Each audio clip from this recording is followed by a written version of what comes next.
Hello, today we are doing Chapter 7, Section 4.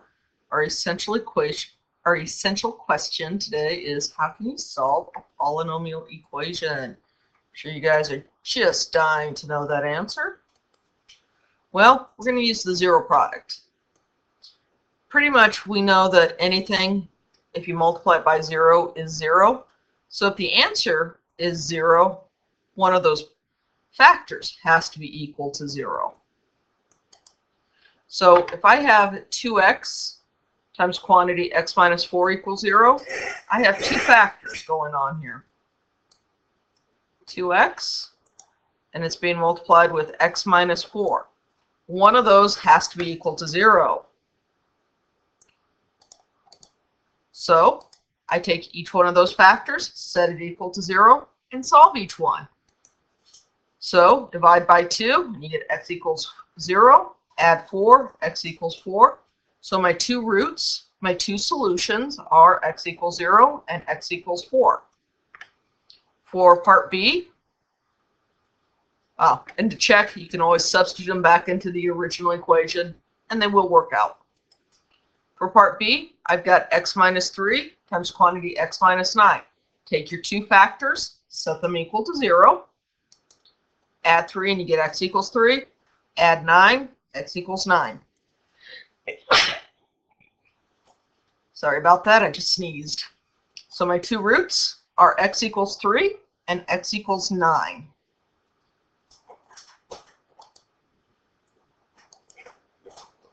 So here, you're going to take x, set it equal to 0, and x minus 1, set it equal to 0.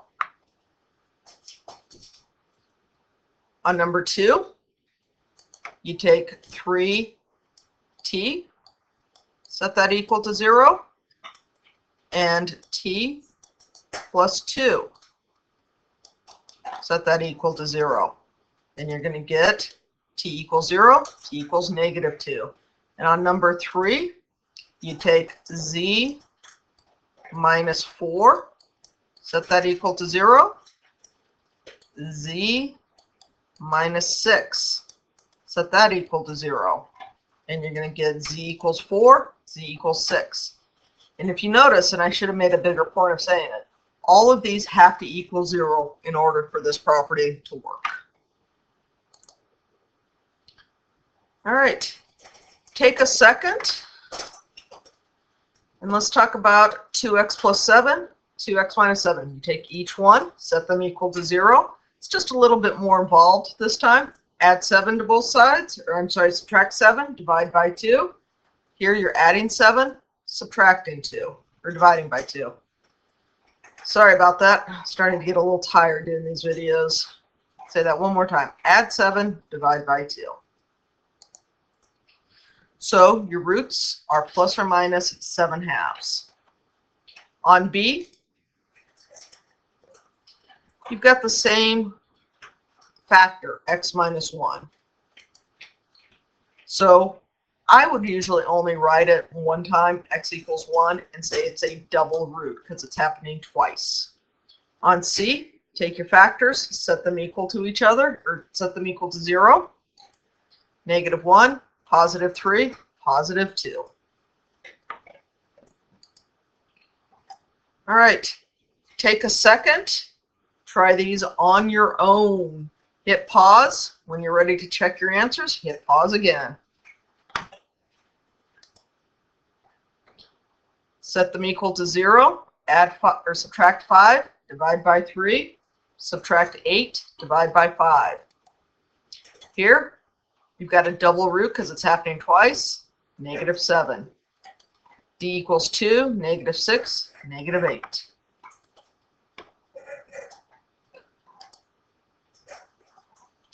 All right, here we're going to have what we call a greatest common factor.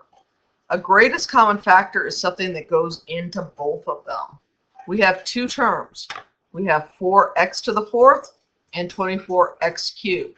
So we want to think of a number that can go into both of them, and do they have any of the same variables? Well, the greatest common factor of 4 and 24 is 4. And here I have 4 x's, here I have 3 x's, so they both have at least 3 x's.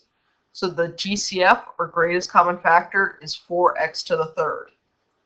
So what I'm doing here is the opposite of the distributive property. I'm taking out that 4x to the third, and then inside the parentheses, I'm writing down whatever's left over.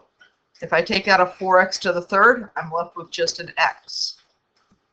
Here, if I take out a 4x to the third, I'm left over with just the 6. So x plus 6 is going to go in the parentheses.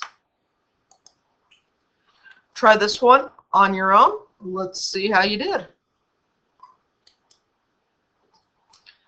8y is your GCF because if you look at your numbers, 8 and 24, 8 is the biggest number that goes into both of them.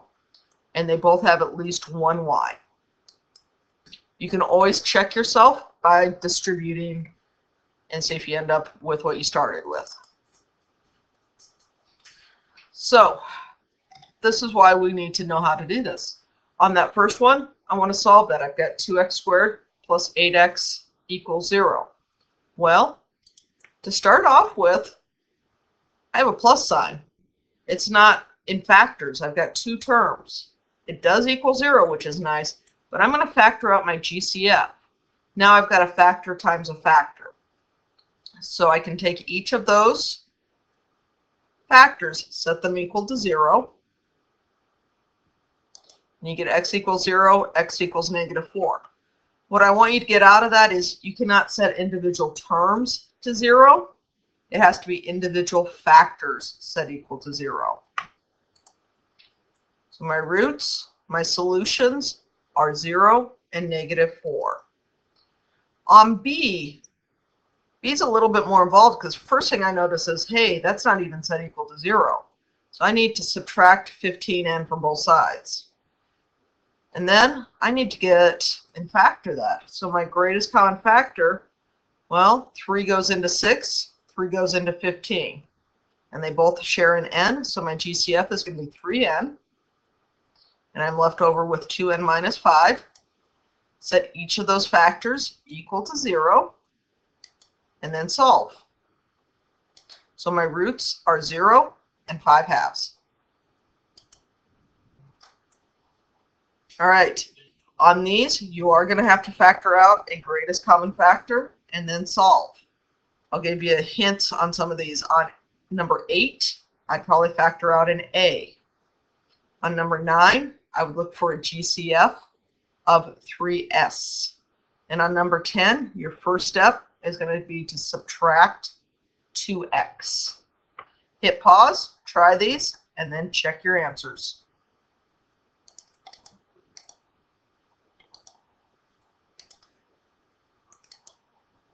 All right, everybody's favorite, word problems.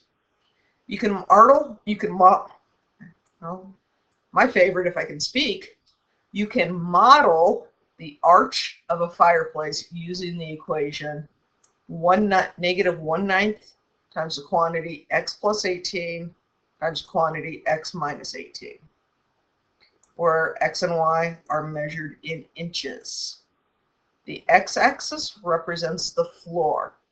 Find the width of the arch at floor level.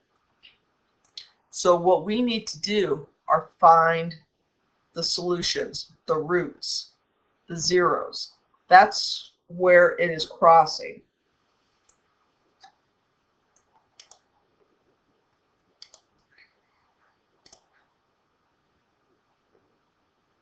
So I'm going to substitute 0 in for y because along that x-axis, y is 0. That 1/9, I'm not really concerned about it because it does not have an x with it.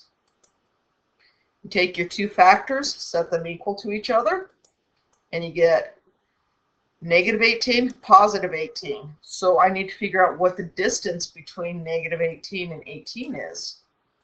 That's 36 inches. So that is going to be the width at floor level.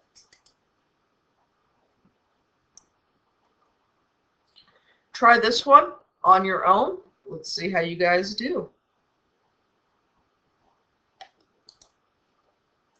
It's going to be 8 feet. Take your two factors, and you're going to get -4, +4. Find the distance between. It's 8. All right, that's all I have for today. Hope you enjoyed.